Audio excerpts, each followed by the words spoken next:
to you, hi to all those customers that joined us today. It's great to be able to have this opportunity to talk to you for a little while. Regarding the question about diversity and inclusion, I think it's important that we bear in mind the various elements that are becoming more and more relevant in this respect. Diversity in terms of making sure that we have as many people as possible from different backgrounds, ideas, ways of thinking, etc. Inclusion, which is where we talk about making sure that everybody is able to bring their best self to work. They feel obviously included and accepted for what they are. And a third element that is getting more and more traction, which is the equity part. It's not just that we have a diverse group of people that feel included, but also that they have equal opportunities to progress within the organization, that they're recognized as much as their peers are, etc. And that through that feeling of equity, they see that they have a future in the organization. So you asked, Jean, about the hurdles. One of the key things I think that we need to address is making sure that the organizations understand that this is really a cultural change.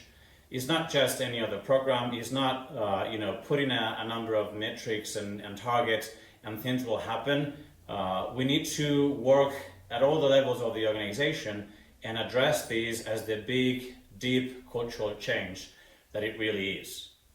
And in terms of investments, I think that's the place to start, making sure that we have a limited number of people, but dedicated to working around this, making sure that there's a diversity and inclusion dedicated team that works on that cultural element and that makes sure that it's understood by those in the organization that it's not an HR matter, it's something that everybody needs to embrace and drive forward.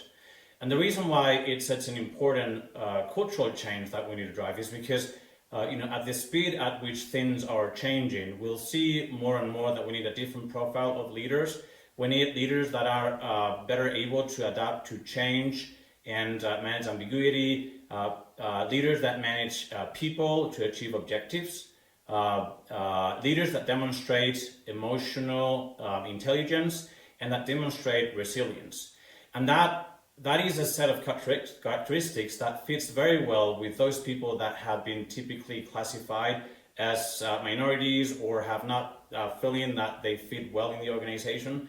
It's people that have needed to develop that level of resilience, that level of looking at people, understanding how they react to different situations, etc., because they're used to kind of hiding and adapting to that environment. So there is a lot to be gained from including all those people that belong to diversities, and they will fit very well in that profile that we want for the future. So there is a lot to be gained by everybody in working well in this diversity and inclusion and equity space.